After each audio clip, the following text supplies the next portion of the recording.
Bismillahirrahmanirrahim. Assalamualaikum warahmatullahi wabarakatuh. Perkenalkan, nama saya Andi Muhammad Yusuf Ahmad dengan NIM 200209552017. Pada kesempatan kali ini saya akan membahas materi struktur sistem operasi. Yang pertama yaitu proses.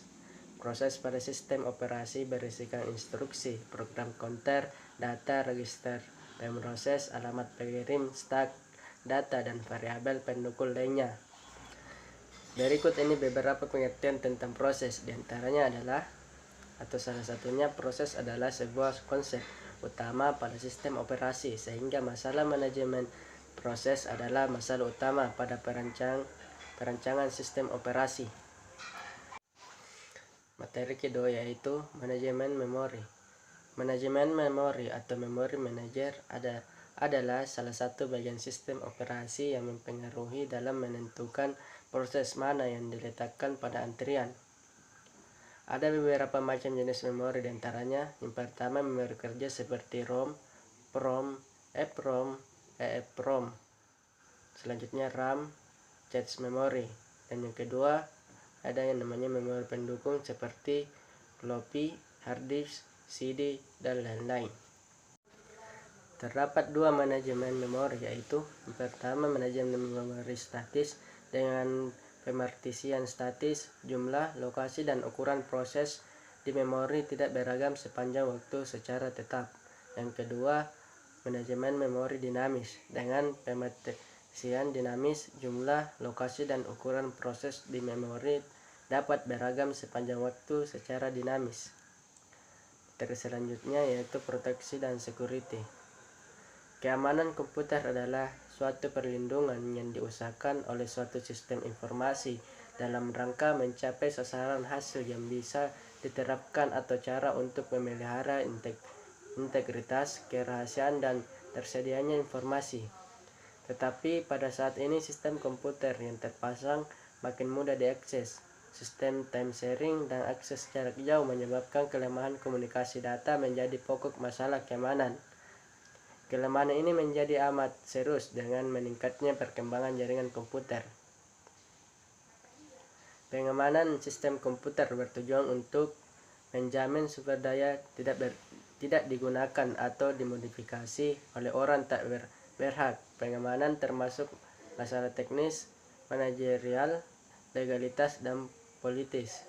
Terdapat 4 macam kejahatan komputer, antara lain yang pertama, pencurian waktu komputer. Ini meliputi waktu yang diperlukan memperbaiki sistem komputer setelah terkena virus. Yang kedua, pencurian data. Yang ketiga, manipulasi program komputer. Dan yang terakhir, pencurian software maupun pengkopian software. Keamanan sistem terbagi menjadi 3, yaitu yang pertama, keamanan eksternal. Keamanan eksternal berkaitan dengan pengamanan fasilitas komputer dari penyusup dan bencana setiap kebakaran atau kebanjiran. Yang kedua, keamanan interface pemakai. Keamanan interface pemakai berkaitan dengan identifikasi pemakai sebelum pemakai diizinkan mengakses program dan data yang disimpan. Yang ketiga, keamanan internal. Keamanan internal berkaitan dengan pengamanan beragam kendali yang dibangun pada perangkat keras dan sistem operasi yang menjamin operasi yang handal dan tidak terkorupsi untuk menjaga integritas program dan data. Materi selanjutnya yaitu scheduling dan manajemen resource. Scheduling merupakan satu atau beberapa buah aturan, mekanisme, dan prosedur di dalam sistem operasi melibatkan kernel, aplikasi, dan proses terkait dengan urutan kerja yang dilakukan oleh komputer dan sistem komputer. Scheduling di sini ada di dalam sistem operasi apapun. Ada beberapa macam scheduling. Yang pertama, multiprogramming. Multiprogramming adalah kegiatan menjalankan beberapa program pada memori pada satu waktu. Seperti contoh, dalam satu waktu sebuah program sedang menggunakan GPU, sedangkan program yang lain menggunakan hard disk. Selanjutnya, multiprocessing. Multiprocessing adalah kemampuan komputer untuk melakukan beberapa proses dalam waktu bersamaan. dengan teknologi berbasis multiprosesor, seperti contoh komputer server. Selanjutnya, peran scheduling. Terdapat peran penting dari scheduling, diantaranya memaksimalkan throughput, yang kedua memaksimalkan kinerja dan waktu prosesor. Selanjutnya, jenis scheduling. Penjadwalan sendiri dapat dibagi menjadi 4, yaitu penjadwalan jangka pendek, penjadwalan jangka menengah, penjadwalan jangka pendek, dan penjadwalan I/O. Selanjutnya, algoritma scheduling. Algoritma scheduling membantu alur scheduling pada sistem serta membantu programmer di dalam pengembangan aplikasi terkait dengan sistem operasi. Materi selanjutnya yaitu struktur sistem operasi. Struktur sistem operasi merupakan komponen-komponen sistem operasi yang dihubungkan dan dibentuk di dalam kernel. Ada beberapa struktur sistem operasi yang pernah dicoba, diantaranya sebagai berikut. Yang pertama, sistem monolitik.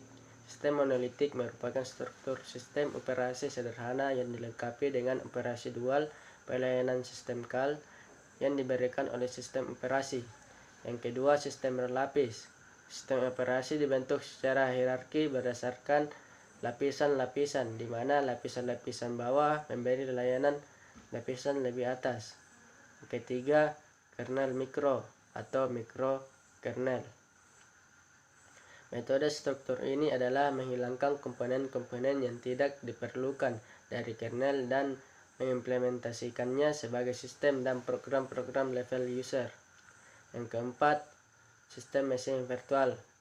Konsep dasar dari mesin virtual ini tidak jauh beda dengan pendekatan sistem terlapis dengan tambah berupa antarmuka yang menghubungkan perangkat keras dengan kernel untuk tiap-tiap proses.